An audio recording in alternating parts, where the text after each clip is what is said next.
All right.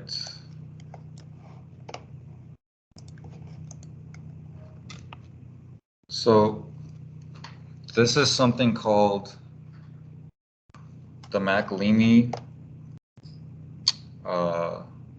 Is it the MacLeamy curve? I think it's called the MacLeamy curve. It was drawn by the guy named MacLeamy. So he's trying to document the current state of design as it pertains to the built environment. So we got 4 things we're showing. Ability to impact cost and functional capabilities, the cost of design changes, the traditional design process, and the preferred design process. So the first thing we're looking at, ability to impact cost and functional capabilities.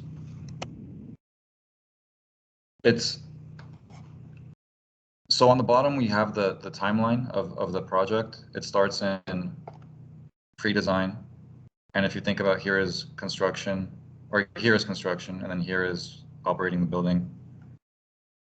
Pre-design, schematic design, design development, construction documents, procurement, which is when you're bidding out to contractors, construction administration. And by the way, we don't use the term construction administration anymore.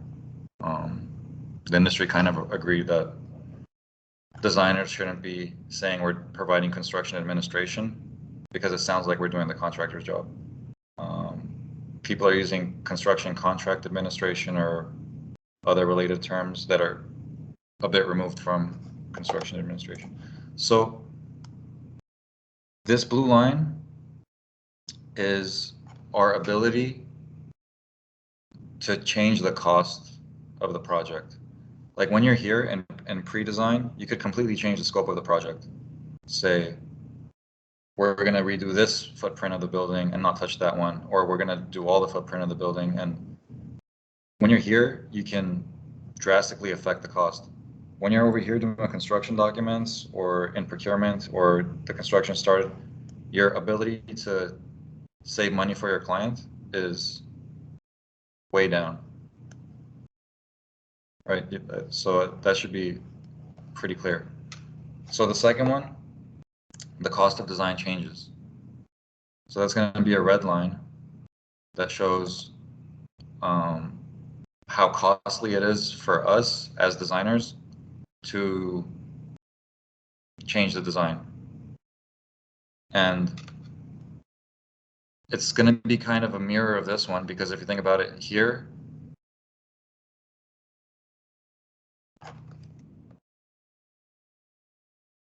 we can't change the design because we haven't designed it yet, and it's not going to affect us that much. But like if we're already here and we've already done schematic design, we've already developed a design, we've already done a full set of drawings, it's going to be very costly for us to change any aspect of the design. And as time goes on, the more costly and the more of a headache it's going to be. So, by the way, this is going to lead into BIM. So 3, traditional design process. Both of these lines are going to show where time and effort is spent. Traditional design process and preferred design process.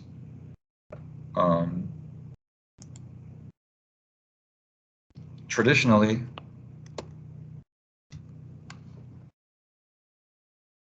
the bulk of our time and energy is taken by construction documents, and actually designing is a very small portion of it.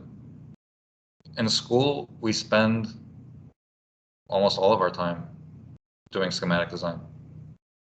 Right? You have studio, you're doing studio projects, you're designing them until pretty much the final review, you're working on design.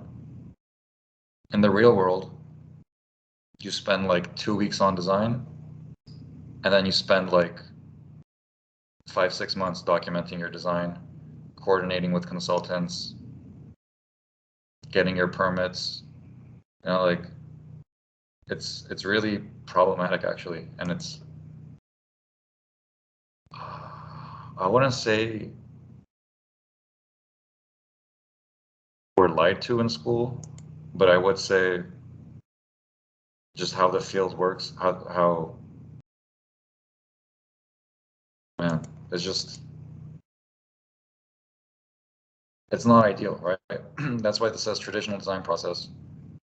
And this one, which is preferred design process, this is what we want. We want to spend our time doing schematic design and design development and doing construction documentation. We don't really want to spend a lot of time there because that's kind of a waste of our talents. Like we want to spend all of our time doing this so we could get other projects and do this on more projects instead of once we've already designed it, we have to spend all this time writing specs, all this time doing detailed drawings, all this time coordinating. But this is the reality currently. But BIM software is a way for us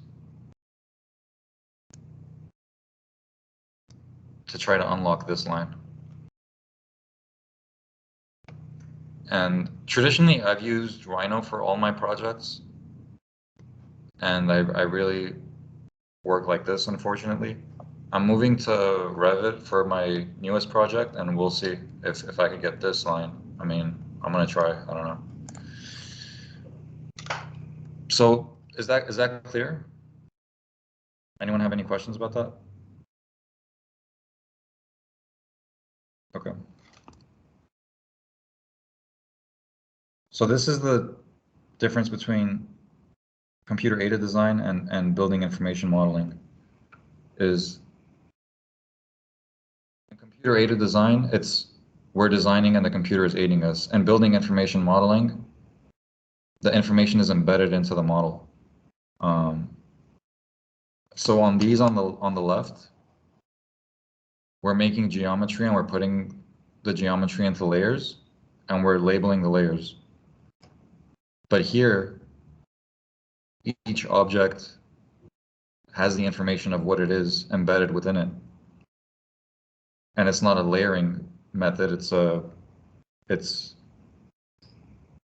it's part of a family that belongs to a certain type of either a structural element or a mechanical element or a furnishing element or a sculptural element or like whatever it actually is embedded into the object.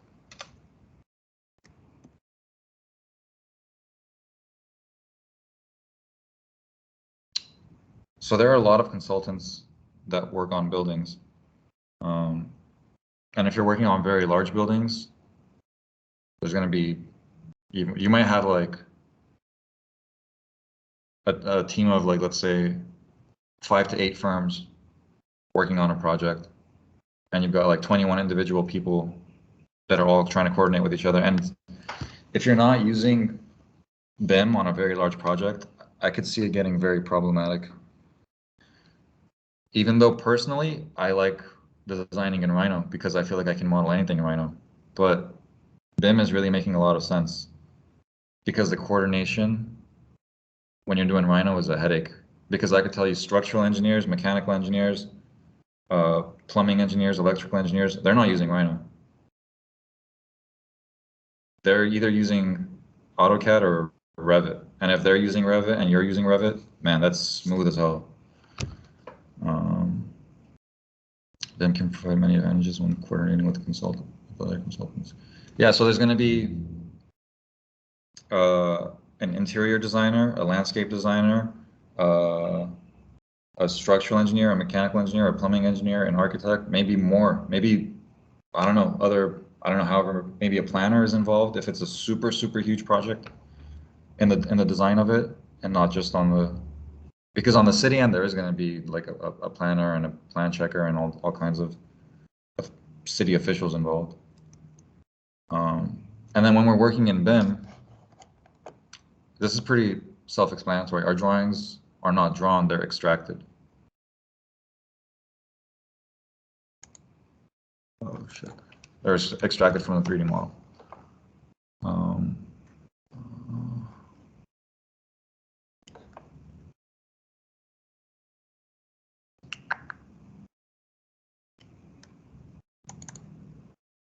Yeah.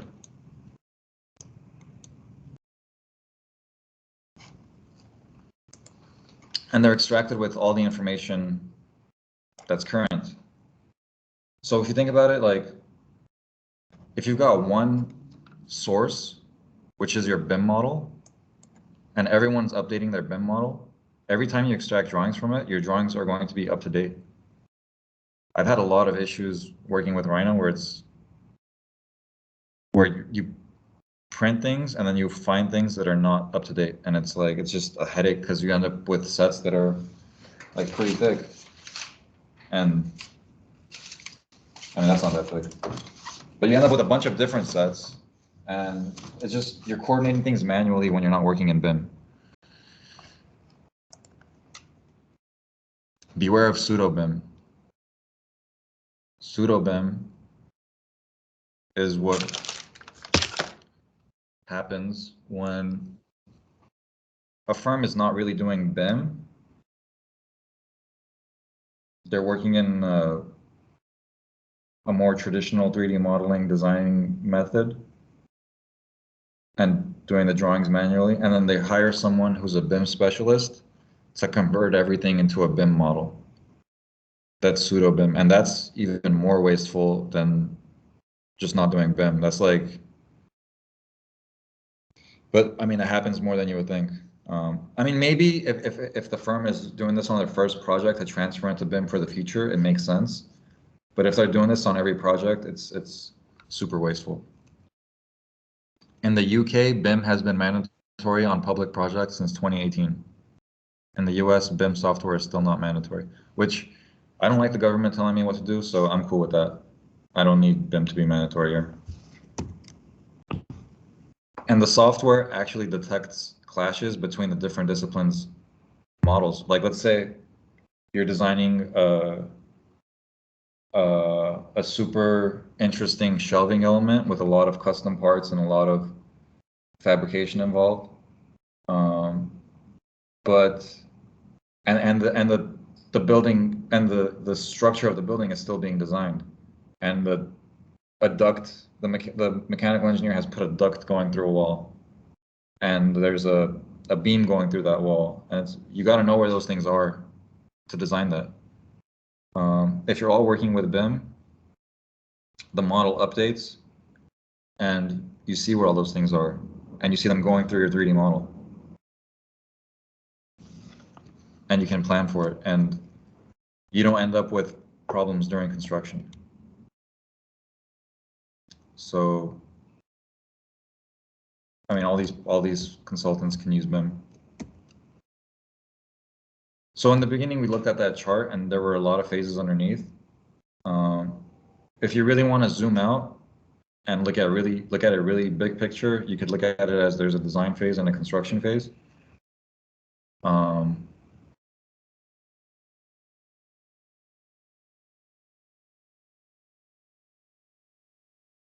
We're essentially building the building twice. We're essentially doing the project twice. We're doing it once digitally, and we're doing it once physically, which the contractor is in charge of the physical aspect. So we might as well simulate the construction to the fullest extent, which BIM lets us do, so we can avoid problems during construction. And this is really where our clients benefit from us using BIM.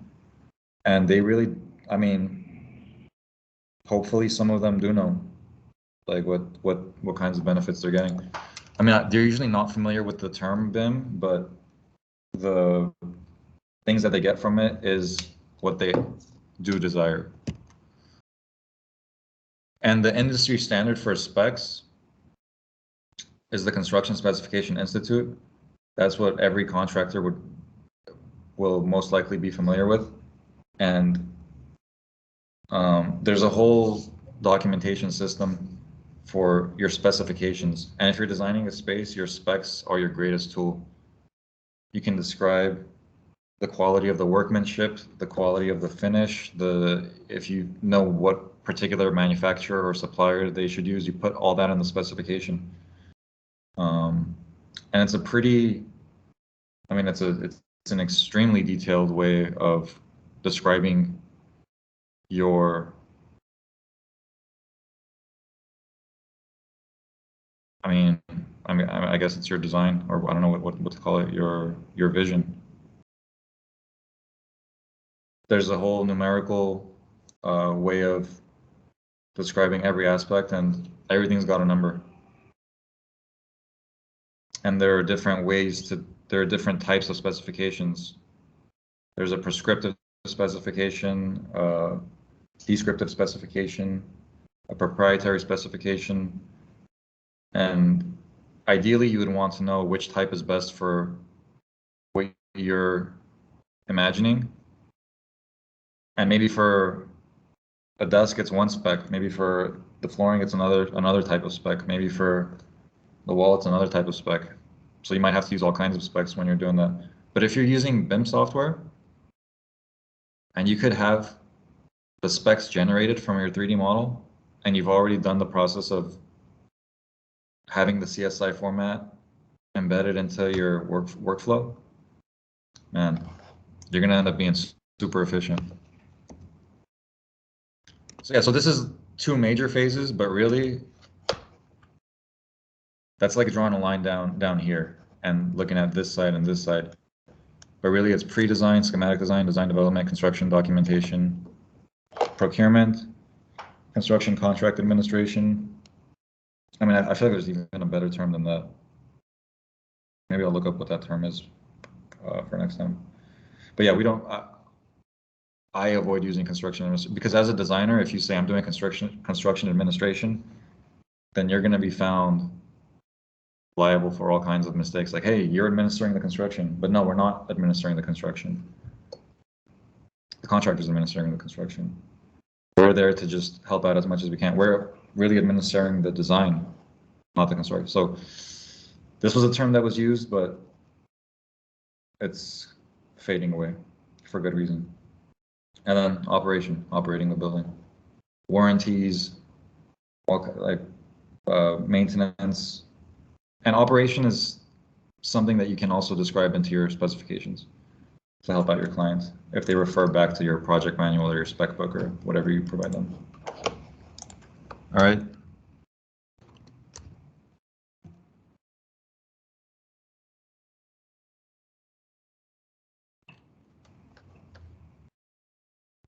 Questions, or do you guys want me to stop recording and then take questions?